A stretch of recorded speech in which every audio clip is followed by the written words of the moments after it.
আমার তখন মনে হলো আমি কোন দেশে বসবাস করছি। মানে তাদের একটাই ছেলে, ওই ছেলেটা পরিবারের একমাত্র সন্তান। তো যমুনা টেলিভিশন এমনিতেই অলরেডি তখন একটা বিপদের মধ্যে, ঠিক আছে, কিন্তু কিভাবে বলবো, সরাসরি তো বলা যাবে। এটা কি লাইভ অনুষ্ঠান ছিল না রেকর্ডেড? এবং আমার কান্নাটা আসলে গত 4-5 দিনের কান্নাটা জমানো ছিল। ডেফিনেটলি সবচেয়ে বেশি আপনারা দুজনই, আগে পিছিয়ে কেউ নাই। সব শ্রেণীর মানুষের কিন্তু একটা কাঙ্ক্ষিত বিপ্লব ছিল এটা। যেই লাউ সেই কদু বলাটাও কিন্তু আমার কাছে ওই রকমই মনে হয়েছে। লাউ সেই কদু বলিনি, আপনি তো গিয়ে কি করে আসলেন আমরা তো জানি না পরদিন কি হবে। এইরকম একটা ঘটনার পরে ধানমন্ডি 32 নম্বরে যেটা হলো, বা যে অনাকাঙ্ক্ষিত লুঙ্গি ডান্স এগুলো আমরা কেউই এক্সপেক্ট করিনি। সেই নাচটা কি আপনার ভালো লেগেছে? না, ডেফিনেটলি না। আমি ব্যক্তিগতভাবে যদি বলি তাহলে আমি বলবো যেটা আমারও ভালো লাগেনি। মুগ্ধর ব্যাপারটা নিয়ে কথা বলতে চাই। মুগ্ধর এই ব্যাপারটা আপনি কেঁদেছেন এবং বাংলাদেশের অসংখ্য মানুষ আপনার উপস্থাপনা দেখে কেঁদেছে, বিকজ আপনি ওই সময় মানুষের হার্টটাকে টাচ করতে পেরেছেন। এটাও কি স্পন্টেনিয়াসলি হয়ে গেল? এটার পেছনের স্টোরিটা কি? আচ্ছা, এটার পেছনে একটা স্টোরি আছে। প্ল্যানটা ওরকম ছিল না। তো আমরা তো একটা প্ল্যান নিয়ে মেকআপ রুম পর্যন্ত আসি, হ্যাঁ, আধা ঘন্টা আগে বা 15 মিনিট আগে হয়তো মেকআপ নিতে আসি। তো মেকআপ রুমে বসে বসে আমি মেকআপ করছি, আর মেকআপ আর্টিস্টরাই বলা বলি করছিল যে সঞ্জনা আপার মনটা খুব খারাপ। সঞ্জনা আইভি আমাদের স্পোর্টস রিপোর্টার এবং প্রেজেন্টার। আমি বলেছি কী হয়েছে সঞ্জনার? ওনার বন্ধু অনেকদিন আইসিইউতে থেকে আজকে মারা গেছে। সে আন্দোলনে অ্যাক্টিভ ছিল এবং অনেকগুলো ছড়াগুলি খেয়েছে, গুলিও সম্ভবত খেয়েছে। তো আইসিইউতে বেশ কিছুদিন থেকে আজকে মারা গেছে। সেটা 1 আগস্টের ঘটনা, কিন্তু তখন কি সিচুয়েশন আপনি বুঝতে পারছেন। 1 আগস্টে কিন্তু কেউ জানে না কি হতে যাচ্ছে, আসলে এই আন্দোলন সফল হতে যাচ্ছে কি যাচ্ছে না। 1 আগস্টে বোঝার কোনো আমরা 1 ঘন্টা আগেও বুঝিনি। জি, 1 আগস্টে তো বোঝার কোনো উপায় নেই। 1 আগস্ট রাত 8:30টার কথা আমি বলছি। তো আমি বললাম যে আচ্ছা, এবং আইসিইউতে থেকে মারা গেছে, তার পরিবার মরদেহটা বের করতে পারছিল না। কেন? স্থানীয় আওয়ামী লীগের লোকজন বাধা দিচ্ছিল যে এই লাশ এখন যদি বের হয় সমস্যা হতে পারে, এই ছেলে যে মারা গেছে সেটা আন্দোলনের একটা স্পার্ক হতে পারে। এটা কিন্তু শোনা ঘটনা, আমার কাছে কোনো প্রমাণ নাই, আমি মেকআপ আর্টিস্টদের কাছ থেকে শুনছিলাম। এবং বলা হচ্ছিল যে মরদেহ তখনই বের করতে দেওয়া হবে যদি পরিবার ডেথ সার্টিফিকেট এভাবে নেয় যে সে হার্ট অ্যাটাকে মারা গেছে বা অন্য কোনো কারণে মারা গেছে। এতগুলো ছড়া গুলি লেগে বা গুলি লেগে যে মারা গেছে সেইটা স্বীকার করলে মরদেহ বের করতে দেওয়া হবে না। আমার তখন মনে হলো আমি কোন দেশে বসবাস করছি। মানে তাদের একটাই ছেলে, ওই ছেলেটা পরিবারের একমাত্র সন্তান। মানে সন্তান মারা গেছে, মরদেহ নিতে পারবে না। মরদেহ নেওয়ার জন্য মানে তাদেরকে বাবা মাকে দস্তখত করতে হবে মিথ্যা কথা বলে। মানে এটা কেমন দেশ? তখনই আমার মুগ্ধর কথা মনে হলো যে মুগ্ধ যে মারা গেছে ওর পরিবার কিভাবে এটা নিচ্ছে। মানে এটা নিয়ে আমি ভাবছিলাম। দেখেন, আমি তো শুধু অ্যাঙ্কার না, আমি একজন অ্যাসাইনমেন্ট এডিটর, প্ল্যানিং এডিটর, এবং তখন সাংবাদিকতার জন্য খুব ক্রিটিক্যাল একটা মুহূর্ত যাচ্ছিল। আমাদের প্রতিটা শব্দ ভেবে অনএয়ার করতে হচ্ছিল, প্রতিটা ফুটেজ ভেবে অনএয়ার করতে হচ্ছিল যে এই ছবিটা দেখাতে পারবো কিনা, ওই ছবিটা দেখাতে পারবো কিনা। আপনি জানেন কিনা, যমুনা টেলিভিশন সবার প্রথমে আবু সাঈদের ছবিটা দেখায়, ঠিক আছে, সবার আগে। এবং প্রথম আলোর মতো একটা পত্রিকা যমুনা টেলিভিশনের কার্টিসি দিয়ে আবু সাঈদের ছবিটা তাদের প্রথম পেজে লিড করে। তো যমুনা টেলিভিশন এমনিতেই অলরেডি তখন একটা বিপদের মধ্যে, হ্যাঁ, এবং আমরা ভাবছিলাম কতটুকু প্রকাশ করতে পারবো না। তখন মেকআপ রুমে বসে আমি জানি আমাদের এক ধরনের ইয়ে আছে যে আমরা কতটুকু বলতে পারবো না, খুব বেশি আমরা বলবো না, আবার মিথ্যাও বলবো না, এই ধরনের একটা পলিসি আমাদের ছিল যে আমরা যা বলবো সত্য বলবো, যতটুকু সম্ভব দেখাবো। মুগ্ধর কথা সেটে গিয়ে আমি বলবো, আমি 1 মিনিটে সিদ্ধান্ত নেই যে যা হবার হবে, আমি মুগ্ধর কথা বলবোই, ঠিক আছে, কিন্তু কিভাবে বলবো সরাসরি তো বলা যাবে। এটা কি লাইভ অনুষ্ঠান ছিল না রেকর্ডেড? এটা লাইভ অনুষ্ঠান। এটা একটা বিশাল অ্যাডভান্টেজ কিন্তু প্রেজেন্টারদের, নিজেকে এক্সপোজ করার। কারণ আপনি রেকর্ড করে আসলেন, পরে কেটে কুটে ফেলে দিল, সেই সুযোগটা ছিল না। So you playing bold actually. তারপরে আমি 1 মিনিটের সিদ্ধান্ত নিয়ে আমি মুগ্ধর কথা বলতে হবে এটা আমাকে, কিন্তু কিভাবে বলবো? সরাসরি বললে যদি কোনো বিপদ হয়। কাজেই আমি ভাবলাম যে আমি প্রতিদিনই গিয়ে চেক করি যে গেস্টদের আমার নিজের পানিটা আছে কিনা, গেস্টদের পানি আছে কিনা। আমি চিন্তা করলাম পানির সাথে মুগ্ধর একটা রিলেশন আছে, আমি সেটাকেই কাজে লাগাবো, সেইটাকেই আমি সেভাবে বলেছি। কিন্তু আমি আসলে কেঁদে ফেলবো সেটা আমি বুঝিনি। এবং আমার কান্নাটা আসলে গত 4-5 দিনের কান্নাটা জমানো ছিল কেন? আমি ছবি দেখতে পাচ্ছি বাচ্চাদেরকে এইভাবে মারা হচ্ছে, কিন্তু সেই ছবি আমি প্রচার করতে পারছি না। সেই সব ছবি প্যানেলে দেখে দেখে আমাদের আবার কেউ না কেউ ম্যানেজরিয়াল বা এডিটোরিয়াল কেউ পুরো ছবিটা দেখে পারমিশন দিলে তারপরে অন এয়ার হচ্ছিল। আমরা এমন একটা সময় আমরা পার করছি। এটা যে একেবারে আনপ্ল্যান্ড ছিল, এটা হচ্ছে ফার্স্ট গেস্ট ব্যারিস্টার রুমিন ফারহানা ছিল, অপোজিটে একজন ছিলেন, আমি ভদ্রলোকের নাম মনে করতে পারছি না, উনিও ভেরি রিনাউন্ড ইন পলিটিক্স। জি, তো ওনার অ্যান্সারের প্যাটার্ন দেখে আমি বুঝতে পেরেছি যে এটা খুবই শাদাব আকবর চৌধুরী, Right. তিনি সাজিদা চৌধুরীর ছেলে। এবং ওনার অ্যান্সার দেখে আমি বুঝতে পেরেছি যে এটা প্ল্যান ছিল না, কারণ উনি ভেবেছেন যে সেটে সবকিছু কারেকশন করা হচ্ছে, এইভাবেই উনি উত্তরটা দিয়েছেন। আমি শো করে আসার পর কিছুক্ষণের মধ্যে এটা নিয়ে যখন কথা শুরু হয়ে গেল, তখন আমার অফিস থেকে বলা হলো, আপনি এটা কি করলেন? আপনি না সারাক্ষণ সবাইকে বলছেন সাবধানে থাকতে হবে, সাবধানে থাকতে হবে, আপনি কোথায় সাবধানে থাকলেন? আপনি তো গিয়ে কি করে আসলেন? আমরা তো জানি না পরদিন কি হবে। ওটা 1 আগস্ট, 2, 3, 4 আগস্ট আমরা কিভাবে পার করেছি সেটা আমরা জানি। ঠিক আছে, আমার তখন মনে হচ্ছিল যে আমি কি আমার চ্যানেলকে বিপদে ফেলে দিলাম? আমার কারণে কি এতগুলো মানুষের ক্ষতি হয়ে যাচ্ছে? আমি ইভেন জিজ্ঞেসও করেছি পরদিন সকালবেলা অফিসে আসার আগে, টেক্সট দিয়েছি, বস আমি কি অফিসে আসবো, ওহো, মানে আমার কি চাকরি আছে? কাজে এখন যারা আমার সমালোচনা করছে তাদের এটা বোঝা উচিত যে আমি আমার চ্যানেলকে ঝুঁকিতে ফেলেছি, আমি নিজেকে ঝুঁকিতে ফেলেছি, কিন্তু আমার কাছে মনে হয়েছে যে এটা আমার বলতে হবে। এইখানে অনেক বড় একটা ব্যাপার ঘটে গেল, যেটা আপনি বারবারই বলছিলেন যে আমরা জানি না কি ঘটতে যাচ্ছে। বাংলাদেশে একটা রেভলিউশন হয়ে গেল, বাংলাদেশে একটা নতুন সূর্যোদয় হলো, এবং সেখানে আপনাদের মতো সৎসাহসী কিছু গণমাধ্যম কর্মীর অসাধারণ ভূমিকা আছে, ব্যাপারে কোনো সন্দেহ নাই। জীবনের সাথে চলে হাই-ফাই, নিশ্চিন্তে খান স্বাস্থ্যকর অল টাইম পান, all time healthy life. Jamuna শুধুমাত্র একটা টেলিভিশন চ্যানেল না, যমুনা এই আন্দোলনের পরিবারের একটা অংশ মানুষ মনে করে। সো আপনাদের তো মানুষের পালস বোঝাটাও খুব জরুরি ছিল। জি,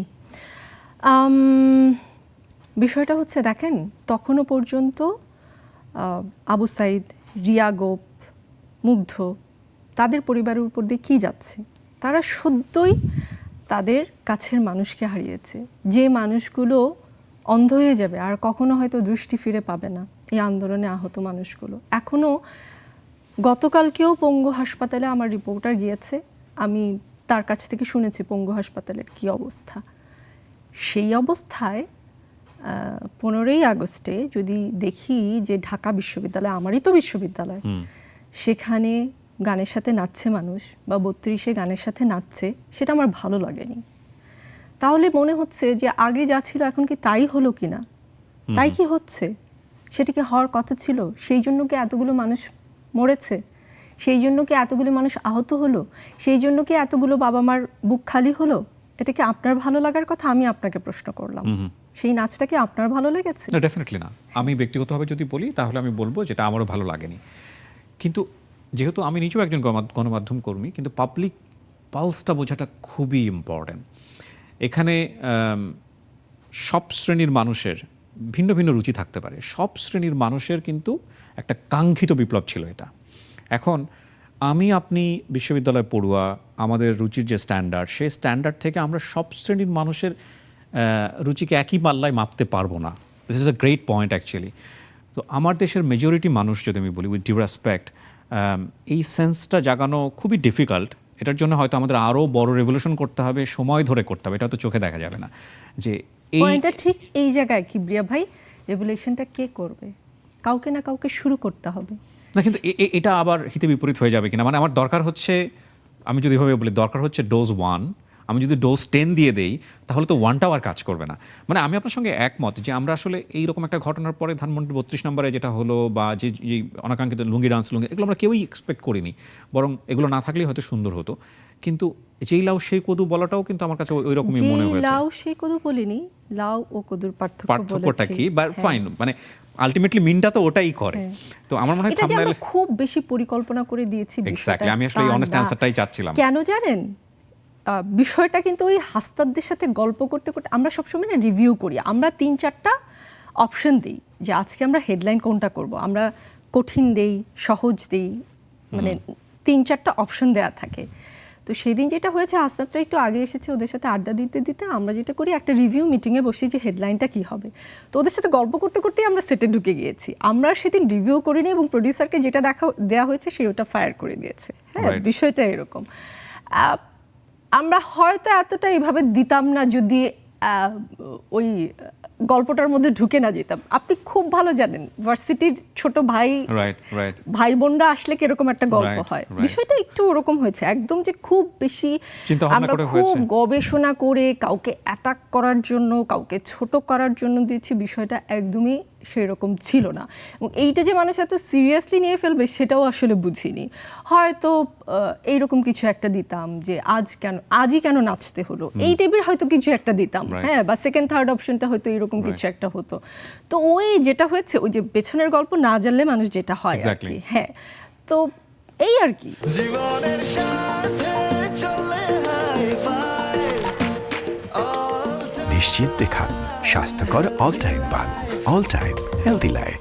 অনেক সময় এরকম লাগে কিনা যে মুখভঙ্গি যে ব্যাপারটা থাকে, যে এই মুখভঙ্গির ব্যাপারটা অনেক সময় খুব অ্যাটাকিং হয়ে যায় কিনা, যে মনে হয় যে এরকম যে আমি আমার বন্ধুকে যখন ঝগড়া করছি, বন্ধুকে যেভাবে ঝাড়ি দিচ্ছিলাম ওইভাবে আমি আমার মিনিস্টারকে ঝাড়ি দিয়ে ফেললাম কিনা, এই ব্যাপারগুলো নিয়ে আপনার কি বলার আছে আসলে? আচ্ছা, রাজনীতি অনুষ্ঠানটার মেজাজটাই তো আলাদা।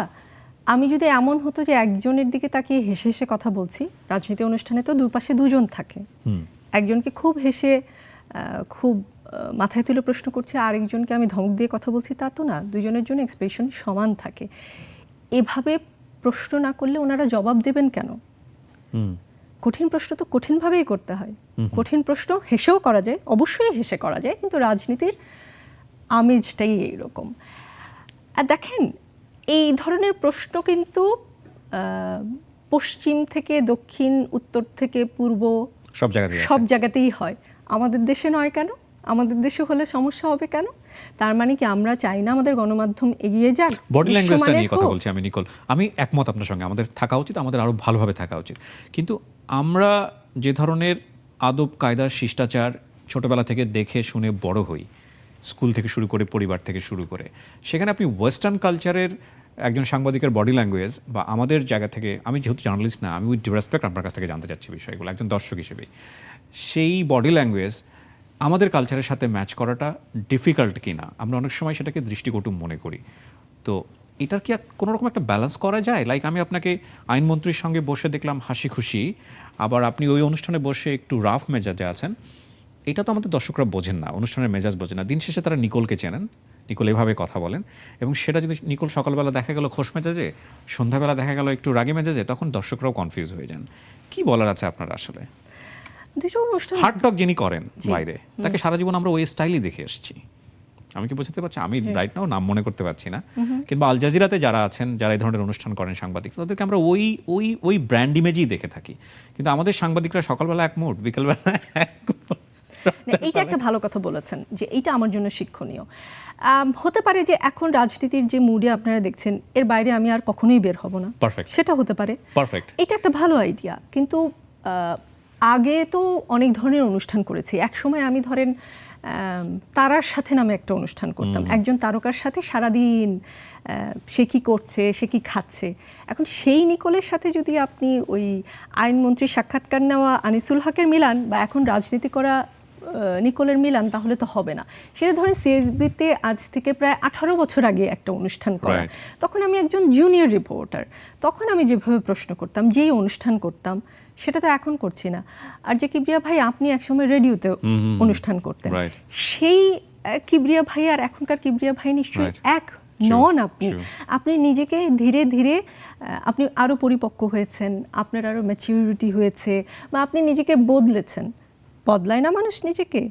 আমি তখন করতাম তারকার সাথে অনুষ্ঠান, এখন করি রাজনীতির অনুষ্ঠান। Right. দুটা অনুষ্ঠান একদমই ডিফারেন্ট। দুইটা অনুষ্ঠানের বললাম তো পোশাক আলাদা, সেট আলাদা, রাইট মেজাজটাই আলাদা। রাইট নিকোলকে আমরা এই একটার সাথে- মেসেজেই দেখতে চাই। নিকোল আরও বেশি বেশি সাহসী প্রশ্ন করবে, সাহসী উত্তর যাদের দেবার সামর্থ্য থাকবে তারাই নিকোলকে ফেস করবে।